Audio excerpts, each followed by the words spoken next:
Hello everyone, welcome back to the channel. तो आज की इस वीडियो में हम काव्य खंड के 6 चैप्टर तुमुल कोलाहल कलह, जो कि जयशंकर प्रसाद के द्वारा रचित है, जो कि लिया गया है कामायनी से। इस चैप्टर के कंप्लीट टॉपिक को, इस चैप्टर से आपके जितने ऑब्जेक्टिव क्वेश्चंस, सब्जेक्टिव क्वेश्चंस और इससे जो सारांश आपके एग्जाम में पूछे जाते हैं, हम सारी चीज़ों को इस वीडियो में कवर करने वाले हैं। तो ये वीडियो आपके लिए बहुत ज़्यादा इंपॉर्टेंट है और ये वीडियो एक ऐसा चैप्टर है ये कि इस चैप्टर को आपको अच्छे से सावधानी से समझना पड़ेगा, अदरवाइज इस चैप्टर के क्वेश्चंस आपके एग्जाम में छूट भी सकते हैं। तो ठीक है, 100% कंसंट्रेशन के साथ, पेशेंस के साथ वीडियो को स्टार्ट करते हैं। इस चैप्टर को स्टार्ट करते हैं। वीडियो को स्टार्ट से एंड तक जरूर देखना। सबसे पहले हम देखने वाले हैं ऑब्जेक्टिव क्वेश्चंस को। तो सबसे पहले हम देखने वाले हैं इस चैप्टर के ऑब्जेक्टिव क्वेश्चंस को। क्वेश्चन नंबर फर्स्ट है, प्रस्तुत गीत तुमुल कोलाहल कलह में किसने गाया है। तो देखो, ये जो कामायनी से ये चैप्टर लिया गया है, तुमुल कोलाहल कलह में हृदय की बात रे मन, ये जो लाइन है, ये लाइन एक गीत भी है और इस गीत को गाया गया था आशा भोसले के द्वारा। तो इसलिए क्वेश्चन नंबर फर्स्ट का आंसर हो जाएगा ऑप्शन नंबर बी। अब सेकेंड नंबर क्वेश्चन है, तुमुल कोलाहल कलह में शीर्षक कविता की रचयिता कौन है। तो ये तो इजी क्वेश्चन है, इसके रचयिता है जयशंकर प्रसाद जी, मैंने आपको पहले ही बता दिया। तो सेकेंड नंबर क्वेश्चन का आंसर हो जाएगा ऑप्शन नंबर बी। अब थर्ड नंबर क्वेश्चन है, जयशंकर प्रसाद जी किस काल के कवि हैं। तो जयशंकर प्रसाद जी छायावाद काल के कवि हैं। अब छायावाद की क्या क्या विशेषताएं हैं, इन सभी को हम बाद में देखेंगे। क्वेश्चन नंबर थर्ड का आंसर हो जाएगा कि जयशंकर प्रसाद जी छायावाद काल के कवि हैं। अब क्वेश्चन नंबर 4 है, इनमें कौन सी रचना प्रसाद जी की नहीं है। तो देखो, झरना, आंसू और कामायनी, ये तीनों जयशंकर प्रसाद के द्वारा रचा गया था। जयशंकर प्रसाद जी इसके रचयिता थे, लेकिन देवदासी जयशंकर प्रसाद की रचना नहीं है। तो इसलिए क्वेश्चन नंबर 4 का आंसर हो जाएगा ऑप्शन नंबर सी। और ये क्वेश्चन आपके एग्जाम में बहुत बार पूछा जाता है कि आंसू के रचयिता कौन है, या फिर झरना की रचयिता कौन है, और या फिर मोस्ट इंपॉर्टेंट कामायनी की रचयिता कौन है। तो ये सारे एग्जाम में क्वेश्चंस पूछे जाते हैं, तो इसलिए इसे आप लोग अच्छे से याद रखना। क्वेश्चन नंबर 4 का आंसर हो जाएगा ऑप्शन नंबर सी। अब 5 नंबर क्वेश्चन है, इंदु का प्रकाशन किसने प्रारंभ किया था। तो इंदु का प्रकाशन सर्वप्रथम अंबिका प्रसाद ने स्टार्ट किया था, इन्होंने प्रारंभ किया था। तो 5 नंबर क्वेश्चन का आंसर हो जाएगा ऑप्शन नंबर ए। अब क्वेश्चन नंबर 6 है, प्रसाद की पहली प्रकाशित कृति कौन सी है। तो चित्राधार जयशंकर प्रसाद की पहली कृति थी जो इन्होंने प्रकाशित की थी। तो 6 नंबर क्वेश्चन का आंसर हो जाएगा ऑप्शन नंबर सी। अब 7 नंबर क्वेश्चन है, कामायनी प्रसाद की कैसी कृति है। तो कामायनी, ये जो कृति है, ये जो रचे गए हैं जयशंकर प्रसाद जी के द्वारा, ये एक प्रबंध काव्य है। तो 7 नंबर क्वेश्चन का आंसर हो जाएगा ऑप्शन नंबर ए। अब क्वेश्चन नंबर 8 है, सजल जलजात में कौन सा अलंकार है। तो देखो, सजल जलजात ये जो है, ये है रूपक अलंकार। अब अलंकार क्या होता है, देखो यहाँ पे जितने ऑप्शंस दिए हुए हैं, जैसे रूपक, दूपक, देखो ये तो बहुत ईजी क्वेश्चन है और ऐसे भी आपके 12th के सिलेबस में आपको अलंकार पढ़ना नहीं है। यहाँ पे आप देख सकते हो, दूपक अलंकार कुछ नहीं होता। आपने रूपक पढ़ा होगा, श्लेष पढ़ा होगा, अनुप्रास पढ़ा होगा, शक्ति पढ़ा होगा। तो यहाँ पे आपको ऑप्शंस दिख रहे होंगे, दूपक, ये सारे कुछ अलंकार नहीं होते। और ऐसे भी आपको अलंकार 12th के सिलेबस में नहीं पढ़ना। तो 8 नंबर क्वेश्चन का सिंपली आंसर हो जाएगा ऑप्शन नंबर ए। ठीक है, फिर अब 9 नंबर क्वेश्चन है, जयशंकर प्रसाद का जन्म कहाँ हुआ था। तो जयशंकर प्रसाद जी का जन्म हुआ था वाराणसी में। ठीक है, तो 9 नंबर क्वेश्चन का आंसर हो जाएगा ऑप्शन नंबर ए। अब क्वेश्चन नंबर 10 है, जयशंकर प्रसाद के पिता का क्या नाम था। तो इनके पिता का नाम, जयशंकर प्रसाद जी के पिता का नाम था देवी प्रसाद साहू, यानी कि 10 नंबर क्वेश्चन का आंसर हो जाएगा ऑप्शन नंबर बी। अब 11 नंबर क्वेश्चन है, इनमें से छायावाद की कौन सी विशेषता नहीं है। तो देखो, मैंने आपको बताया था कि जो हमारे कविवर हैं वो छायावाद के कवि हैं, लेकिन छायावाद की विशेषता क्या होती है, अब हम इसे भी देख लेते हैं।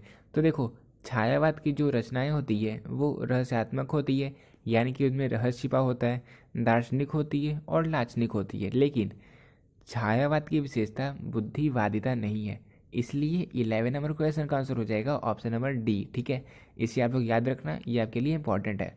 फिर अब 12 नंबर क्वेश्चन है, चेतना थक सो रही है उस समय श्रद्धा अपने को क्या बताती है। देखो, ये तो हम वैसे सारांश में कवर करेंगे, ये जब हम क्वेश्चंस को कवर करेंगे तो वहाँ पे आपको अच्छे से पता चल जाएगा। ठीक है, तो फिलहाल आप ये जान लो, चेतना थक सो रही है उस समय श्रद्धा अपने को मलय की बात बताती है।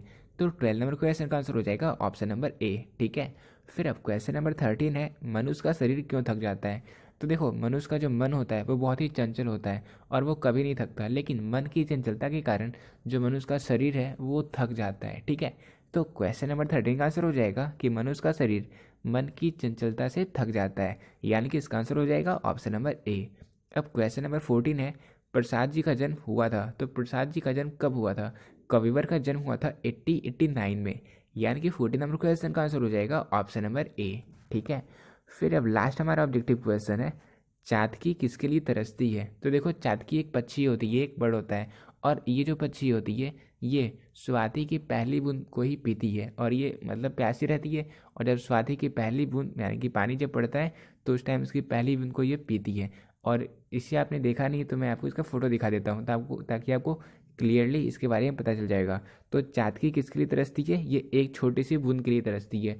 जब स्वाति का यानी कि जब मानसून आता है तो जो पहला पानी नीचे बरसता है तो उस पानी को पीने के लिए ये तरसती है, और सिर्फ उसी पानी को ये पीती है। यानी कि 50 नंबर क्वेश्चन का आंसर हो जाएगा ऑप्शन नंबर ए। अब मैं आपको इसका फोटो भी दिखा देता हूँ ताकि आपको ये दिमाग में अच्छे से ये क्वेश्चन क्लियर हो जाए, आपके दिमाग में छप जाए, ताकि एग्जाम में आप इस क्वेश्चन को कभी भी भूल ना पाओ और आप इजीली सारे क्वेश्चन को सॉल्व कर पाओ। ठीक है, तो ladies and gentleman, presenting in front of you one and only Chataki. ये आप देख सकते हो, ये चातकी है जो कि मानसून के जब पानी बरसती है तो पहली बूंद को पीने के लिए ये तरसती है। ठीक है, तो आपको इजीली पता चल चुका होगा और आपको इमेज के फॉर्म में पता चल चुका होगा कि चातकी किस तरह की दिखती है। ठीक है, ये मैंने ऐसे क्रोम से डाउनलोड किया, ऐसा नहीं है कि ये मेरे बगीचे में आई थी, ऐसा नहीं है, इसे मैंने गूगल क्रोम से डाउनलोड किया था। आप दिमाग में सेट कर लो, ये है चातकी पक्षी, और ये जो पक्षी है ये मानसून की जब बारिश होती है तो उसकी पहली बूंद को ये पीती है और इसके लिए ये तरसती है। ठीक है, तो ऑब्जेक्टिव को हमने कवर कर लिया, अब हम कवर करने वाले हैं सारे सारांश को, और इसके बाद हम कवर करेंगे सारे सब्जेक्टिव क्वेश्चंस को। तो देखो, अब हम इस चैप्टर के सारांश को कवर करने वाले हैं और इसे आपको बिल्कुल अच्छे तरीके से समझना है। अगर आप इसे समझ नहीं पाओगे तो आपको बहुत प्रॉब्लम होने वाला है, यानी कि तब आप इस चैप्टर के सारांश को अच्छे से आंसर नहीं कर पाओगे एग्जाम में। ठीक है, तो देखो, तुमुल कुलाह कलह में शीर्षक कविता के रचयिता जयशंकर प्रसाद जी है। तो ये जो कविता है, ये कविता ली गई है कामायनी के निर्वेद सर्ग से, और इस कविता के रचयिता कौन है, इस कविता के रचयिता हैं जयशंकर प्रसाद जी। और मैंने आपको ऑब्जेक्टिव में पहले ही बता दिया कि जो हमारे जयशंकर प्रसाद जी हैं वो छायावादी कवि है, और छायावादी कवि की क्या क्या विशेषता होती है इसे हमने ऑब्जेक्टिव में ही कवर कर लिया। ठीक है, तो इतना आपका क्लियर हो चुका होगा कि तुमुल कोलाहल कलह में शीर्षक कविता के रचयिता जयशंकर प्रसाद हैं, वे छायावादी कवि हैं, और ये कविता कामायनी के निर्वेद सर्ग से ली गई है। ठीक है, फिर देखो, इस चैप्टर में आपको 3 पात्र देखने को मिलेंगे। पहली होगी ईड़ा, दूसरी होगी मनु, और तीसरी होगी श्रद्धा। अब ईड़ा जो है वो बुद्धि का प्रतीक है, जो ईड़ा है वो है बुद्धि का प्रतीक, और जो मनु है वो है मन का प्रतीक, और जो श्रद्धा है वो है हृदय का प्रतीक। ठीक है, इसे आप लोग अच्छे से याद रखना। तो देखो, ईड़ा की प्रजा और मनु के बीच युद्ध हुआ, इन दोनों के बीच कलह हुआ, सब जगह शांति छा गई और शोक छा गया। इन दोनों के बीच जब युद्ध हुआ तो सब जगह शांति और शोक छा गया। ईड़ा ने श्रद्धा को आश्रय दिया, मूर्छित मनु को देख श्रद्धा जो है वो द्रवित हो उठी, और जब मनु जो है वो मूर्छित हो गए, वे बेहोश हो गए, तो उसे देखकर जो श्रद्धा थी यानी कि जो हमारा हृदय था, जो हृदय थी वो द्रवित हो उठती है। श्रद्धा और मनु का मधुर मिलन होता है। श्रद्धा भावनाओं के कोलाहल में शांति की दूतनी है, यानी कि ये जो भावनाओं का कोलाहल था इसमें जो श्रद्धा है वो शांति की दूतनी है। श्रद्धा हृदय का प्रतीक है। ठीक है, यहाँ पे आप देख सकते हो, श्रद्धा जो है वो हृदय का प्रतीक है, यानी कि वो दिल का प्रतीक है। ईड़ा बुद्धि का प्रतीक है, तो आपको यहाँ पे दिख रहा होगा, पता चल चुका होगा। ईड़ा बुद्धि का प्रतीक है, श्रद्धा हृदय का प्रतीक है, और मनु जो है वो मन का प्रतीक है। और विचारों की उथल पुथल में हृदय की बात श्रेष्ठ है। तो आपने जो लाइन देखा, आपने जो चैप्टर का नाम देखा, तुमुल कोलाहल कलह, इसका मतलब ये हुआ कि विचारों की उथल पुथल में। तो अगर मैंने आपको बताया था कि आशा भोसले ने इस गाना को गाया था कि तुमुल कोलाहल कलह में मैं हृदय की बात रे मन, मैं हृदय की बात रे मन, इसका मतलब ये हुआ कि विचारों की उथल पुथल में हृदय की बात श्रेष्ठ है, हमें हृदय की बात सुननी चाहिए। ठीक है, क्लियरली पता चल चुका होगा कि आपका ये टाइटल जो है कि कविता का ये टाइटल क्यों था। इसका मतलब ये है कि विचारों की उथल पुथल में, इसके विचारों की कलह में जो हृदय की बात है वो श्रेष्ठ होती है। मनुष्य जो है वो व्याकुल होकर आराम खोजता है, पुरुष नारी की शरणस्थली खोजता है, नारी की गोद में पुरुष की चंचलता शांत हो जाती है। तो मैंने आपको ऑब्जेक्टिव बताया था कि जो मन होता है वो चंचल होता है, लेकिन जो शरीर है वो थक जाता है। श्रद्धा मन को विश्राम और चैन देती है, वो मलयानिल की हवा जैसी है। मन बड़ा चंचल है, वो थकता नहीं है, हाँ मन से जुड़ा शरीर थक जाता है। तो ये तो मैंने आपको बता ही दिया सारांश में नहीं, ऑब्जेक्टिव में बता दिया था। श्रद्धा जीवन की घाटियों में जलयुक्त बरसात है, एक एक बूंद पानी के लिए सभी तरसते हैं। तो मैंने आपको बताया था कि जो पक्षी होती है, कौन सी पक्षी होती है, ये मैंने आपको ऑलरेडी इमेज फॉर्म में भी कवर करवा दिया। तो वो भी बूंद पानी के लिए तरसती है, जब मानसून आता है तभी वो उसकी पहली बूंद को पीती है। दुनिया जो है वो जेठ की प्रचंड दोपहरी है। आपको पता होगा जेठ में बहुत ही ज़्यादा धूप होता है, बहुत ज़्यादा गर्मी होती है। तो जो दुनिया है वो जेठ की प्रचंड दोपहरी है, लेकिन जो हृदय है, जो श्रद्धा है, वो ठंडक देती है। इसलिए हमें हृदय की बात, हमें श्रद्धा की बात माननी चाहिए। तो इसलिए इस चैप्टर का टाइटल था तुमुल कुलाह कलह में मैं हृदय की बात रे मन, यानी कि विचारों की उथल पुथल में हृदय की बात श्रेष्ठ है। ठीक है, तो इतना ही सारांश है और इसी सारांश को मैं उम्मीद करता हूँ आपको अच्छे से समझ में आ चुका होगा। अब देखो एग्जाम में क्वेश्चन पूछा जाए, अगर आपसे सारांश को बताने का लिखा जाए, अगर आपको सारांश को आंसर करना है तो आप इसे समझ चुकी हो अच्छे से, इसे आप अपने लैंग्वेज में भी आंसर कर सकते हो। ऐसा नहीं है आपको खुदा कॉपी यही पूरा ये आंसर करना है। अगर आप खुद से इसे पढ़ चुके हो, आपको समझ में आ चुका होगा, तो आप खुद से अपने वर्ड में भी आंसर कर सकते हो और इसमें भी आपके मार्क्स नहीं कटेंगे। ठीक है, बस आपको इस बात पे फोकस करना है कि आप ज़्यादा ग्रामेटिकल एरर नहीं करोगे वहाँ पे। तो सारांश को हमने कवर कर लिया। अब हम कवर करने वाले हैं इस चैप्टर की कंप्लीट सब्जेक्टिव क्वेश्चंस को। तो अब हमने इस चैप्टर की कंप्लीट ऑब्जेक्टिव क्वेश्चंस और इसके सारांश को ऑलरेडी कवर कर लिया है। अब हम कवर करने वाले हैं इसकी कंप्लीट सब्जेक्टिव क्वेश्चंस को। तो स्टार्ट करते हैं। सबसे पहले हम देखने वाले हैं क्वेश्चन नंबर फर्स्ट को। क्वेश्चन नंबर फर्स्ट है हृदय की बात का क्या कार्य है। तो देखो चारों ओर यानी कि पूरी दुनिया में समस्त सृष्टि में घनघोर कोलाहल व अशांति व्याप्त है, यानी कि फैली हुई है। उस समय हृदय की बात जो होती है वो मन मस्तिष्क को शांति पहुंचाती है। किस तरह से शांति पहुंचाती है? तो जितना कोलाहल है, जितना अशांतिपूर्ण स्थितियाँ हैं, वो मन मस्तिष्क को आच्छादित कर देती है, बहुत ही बुरी तरीके से डैमेज कर देती है, प्रभावित कर देती है। उसकी साध विसाध विवेक की क्षमता को बहुत ही बुरी तरीके से प्रभावित कर देती है। यानी कि मनुष्य के सोचने समझने की जो शक्ति होती है उसे कोलाहल अशांतिपूर्ण स्थितियाँ बहुत ही बुरी तरीके से प्रभावित कर देती है। उस समय हृदय की जो बात होती है वो शांत बना देती है और हमें सही पथ को समझाती है, हमें सही राह दिखाती है। यही है हृदय की बात का कार्य। ठीक है, तो जब मनुष्य कोलाहल व अशांतिपूर्ण स्थितियाँ से मनुष्य का जो मस्तिष्क है वो बिल्कुल ही बुरी तरीके से प्रभावित हो जाता है, तो हृदय की जो बात होती है वो इसे शांत बना देती है, वो सतपथ को समझाती है। ठीक है, ये कोमल भावनाओं का प्रतीक है और ये जो है वो कोमल भावनाओं का प्रतीक है। तो आपको पता होगा उषा की प्रातः, उषा क्या होता है? देखो जब मॉर्निंग, बिल्कुल मॉर्निंग में आप देखोगे जब सूर्य की किरणें निकलती है, अपनी आभा किरणें निकालती है, तो उस टाइम वो जो बिल्कुल स्टार्टिंग में जो सूर्य की किरणें निकलती है जो आपको दिखता होगा उसे हम कहते हैं उषा काल। और उषा काल में जो अंधकार होता है वो मिटने लगता है और रोशनी जो है वो जो हमारा रोशनी है, सूर्य की जो किरणें हैं वो बाहर निकल आती है, यानी कि अंधकार को मिटाकर उजाला आ जाता है। तो उषा की प्रातः कालीन आभा से दमकती है और समस्त कोलाहल से दूर रखती है। उसी तरीके से जो हृदय की बात होती है वो कोलाहल को मिटा देती है और आनंद को वापस ले आती है। जिस तरीके से जो सूर्य की किरणें होती है, जो उषा काल होता है, वो अंधकार को मिटाकर उजाला यानी कि रोशनी भर देती है, सेम वही कार्य हृदय की बात करती है। तो क्वेश्चन नंबर फर्स्ट क्लियर हो चुका होगा। अब हम देखने वाले हैं क्वेश्चन नंबर। अब सेकंड नंबर क्वेश्चन है कविता में उषा की किस भूमिका का उल्लेख है। तो देखो मैंने आपको बताया उषा क्या होता है। छायावादी कवि जयशंकर प्रसाद द्वारा रचित तुमुल कोलाह कलह में शीर्षक कविता में उषा काल की एक महत्वपूर्ण भूमिका का उल्लेख किया गया है। उषा काल अंधकार का नाश करता है। तो मैंने आपको बता ही दिया उषा काल क्या होता है। ये जो है ये स्टार्टिंग में जब सूर्य की किरण निकलती है तो उसे हम कहते हैं उषा काल, और उस टाइम जितना अंधकार फैला रहता है समस्त सृष्टि में वो अंधकार का नाश करता है। उषा काल के पूर्व संपूर्ण विश्व अंधकार में डूबा रहता है, ये मैंने आपको क्लियर कर लिया है। उषा काल होते ही सूर्य की रोशनी अंधकार रूपी जगत में आने लगती है और सारा विश्व प्रकाशमय हो जाता है और जितने भी जीव जंतु होते हैं वो मॉर्निंग में अपनी गतिविधियों को शुरू कर देते हैं। जगत में एक आशा और विश्वास का वातावरण प्रस्तुत हो जाता है। ठीक है, तो उषा काल में क्या कुछ होता है और उषा का वर्णन यहाँ पे कवि ने किस लिए किया था वो हमने अच्छे से क्लियर कर लिया। अब हम देखने वाले नेक्स्ट क्वेश्चन को। क्वेश्चन नंबर थर्ड है चातकी किसके लिए तरसती है। तो इससे मैंने ऑब्जेक्टिव क्वेश्चन में ही अच्छी तरीके से कवर करवा लिया था इमेज फॉर्म में। तो देखो चातकी एक पक्षी है जो स्वाति की बूंद के लिए तरसती है, यानी कि मानसून का जो पानी पड़ता है तो उसके लिए तरसती है। चातकी केवल स्वाति का जल ही ग्रहण करती है और ये सालों भर स्वाति के जल की ही प्रतीक्षा करती है, और जब स्वाति का बूंद आकाश से गिरता है तभी वो जल ग्रहण करती है। ठीक है, तो चातकी क्या होता है आपको अच्छे से पता चल चुका होगा, मैंने आपको ऑलरेडी बता ही दिया। तो उम्मीद करता हूँ आपको ये वीडियो अच्छी लग रही होगी। वीडियो को आप शेयर कर सकते हो ताकि हम नेक्स्ट वीडियो और जल्द से जल्द प्रोवाइड आप सबके लिए कर पाएँ। तो देखो अब क्वेश्चन नंबर 4 है बरसात की सरस कहने का क्या अभिप्राय है। तो बरसात की सरस यानी कि इसका क्या अर्थ होता है, तो अब हम इसे देखने वाले हैं। तो देखो बरसात जो होता है वो जलों का राजा होता है, बिल्कुल सही है। बरसात में ही चारों ओर आप देखते हो कि पानी ही पानी आपको दिखता है, वो जलों का राजा होता है। बरसात में चारों तरफ जल ही जल दिखाई देता है, ऑब्वियस सी बात है। पेड़ पौधे हरे भरे हो जाते हैं, बरसात में जो पेड़ पौधे होते हैं नए नए पत्ते आ जाते हैं, हरे भरे हो जाते हैं। लोग बरसात में आनंद एवं सुख का अनुभव करते हैं, उनका जीवन सरस हो जाता है, अर्थात जीवन में खुशियाँ आ जाती है।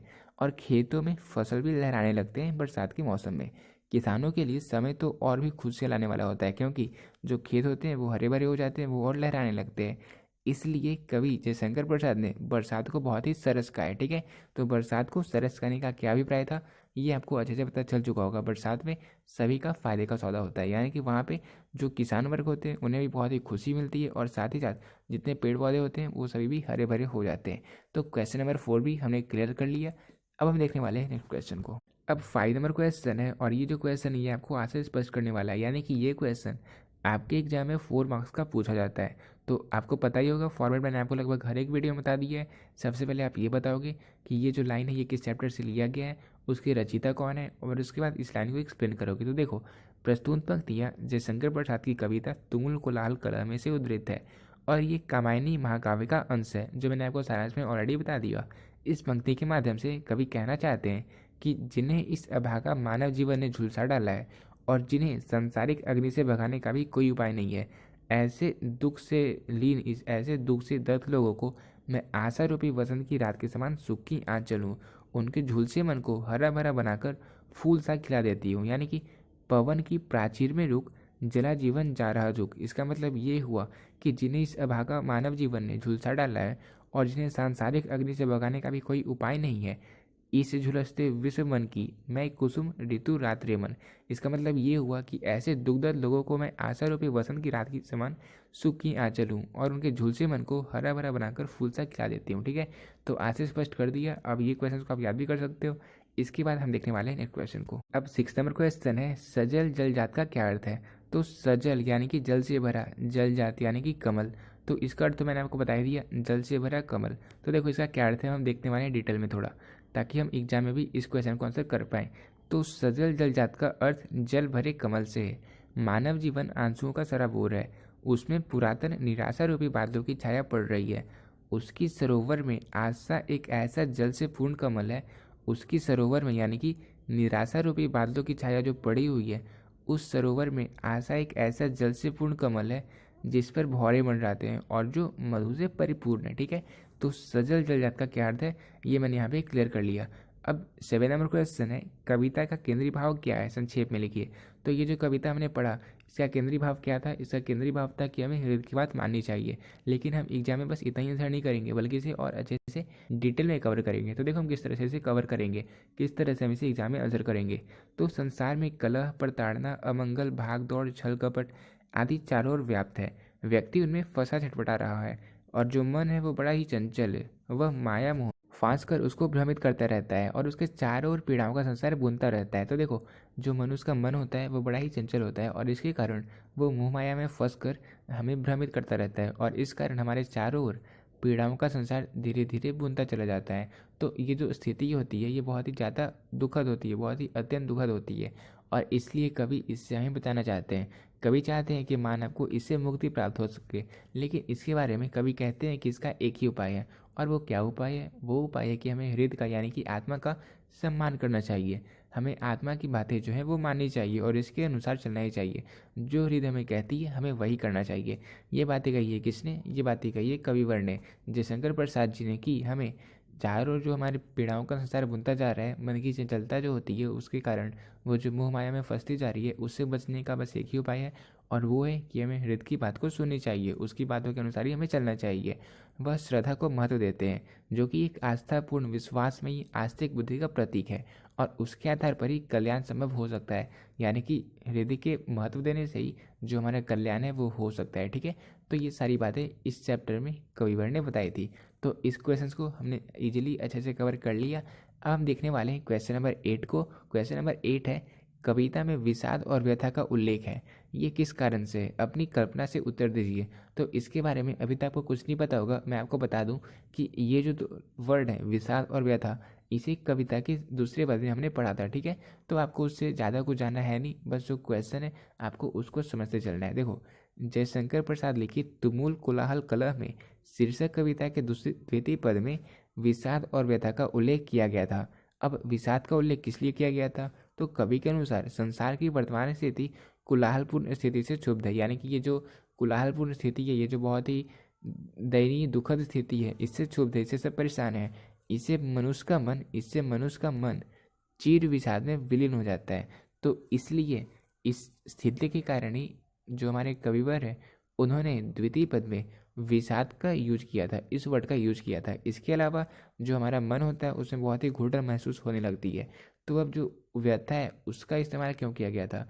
तो कवि ने व्यथा का इस्तेमाल इसलिए किया था क्योंकि अभी जो अंधकार रूपी मन में जो इतना अंधकार फैला हुआ है तो उसके कारण हमारे मन में दुख का अनुभव होता है, हमारे मन में व्यथा का अनुभव होता है। तो यही दो कारण है जिसके कारण कवि ने कविता के दूसरे पद में विषाद और व्यथा का उल्लेख किया था। विषाद का उल्लेख किस लिए किया था? तो कवि के अनुसार संसार की वर्तमान स्थिति कोलाहलपूर्ण स्थिति से क्षुब्ध है। इसे मनुष्य का मन, इसके कारण मनुष्य का जो मन है वो चिर विषाद में विलीन हो जाता है और मन में घुटन महसूस होने लगती है। और व्यथा का उल्लेख इन्होंने किस लिए किया था? तो इतना जो अंधकार फैला हुआ है इसके कारण मनुष्य के मन में जो दुख का अनुभव होता है इसके कारण उन्होंने व्यथा शब्द का इस्तेमाल किया था। ठीक है, तो 8 नंबर क्वेश्चन भी क्लियर कर लिए हमने। अब हम देखने वाले हैं इस चैप्टर के लास्ट क्वेश्चन को, जो कि है क्वेश्चन नंबर 9 और बहुत ही ज़्यादा इजी क्वेश्चन। अब इस चैप्टर का लास्ट क्वेश्चन है, क्वेश्चन नंबर 9 है, इस कविता में स्त्री को प्रेम और सौंदर्य का स्रोत बताया गया है। आप अपने पारिवारिक जीवन के अनुभवों के आधार पर इस कथन की परीक्षा कीजिए। तो आप प्रैक्टिकली अपने पारिवारिक जीवन के अनुभवों के अकॉर्डिंग भी इस क्वेश्चन को आंसर कर सकते हो। ठीक है, वैसे इसमें मैंने क्या कुछ आंसर किया गया है वो आपको दिखा देता हूँ। ठीक है, तो देखो, प्रसाद जी के काव्यों में प्रेम और सौंदर्य का चित्रण किया गया है। तुमुल कोलाहल कलह में शीर्षक कविता में कवि ने स्त्री को प्रेम और सौंदर्य का स्रोत बताया है और कवि का जो कथन है वो सही भी है। जब पुरुष सांसारिक उलझनों से उब कर घर आता है तो स्त्री शीतल पवन का रूप धारण कर जीवन को शीतल प्रदान करती है। व्यथा एवं विषाद में स्त्री पुरुष की सहायता करती है। अब व्यथा का इस्तेमाल और विषाद ये दोनों क्या होते हैं, इन दोनों को हमने अच्छे से पिछले क्वेश्चन में देख लिया था। तो व्यथा एवं विषाद में स्त्री जो है वो पुरुष की सहायता करती है, इसलिए स्त्री को प्रेम और सौंदर्य का स्रोत बताया गया है। ठीक है, तो ये क्वेश्चन भी क्लियर कर लिया और अब हमने इस चैप्टर के कंप्लीट क्वेश्चंस को कवर कर लिया है। और अब इस चैप्टर से आपके एग्जाम में ऐसा कोई भी क्वेश्चन नहीं बनता जो आप सॉल्व ना कर पाओ। तो मिलते हैं अपनी नेक्स्ट वीडियो में, तब तक के लिए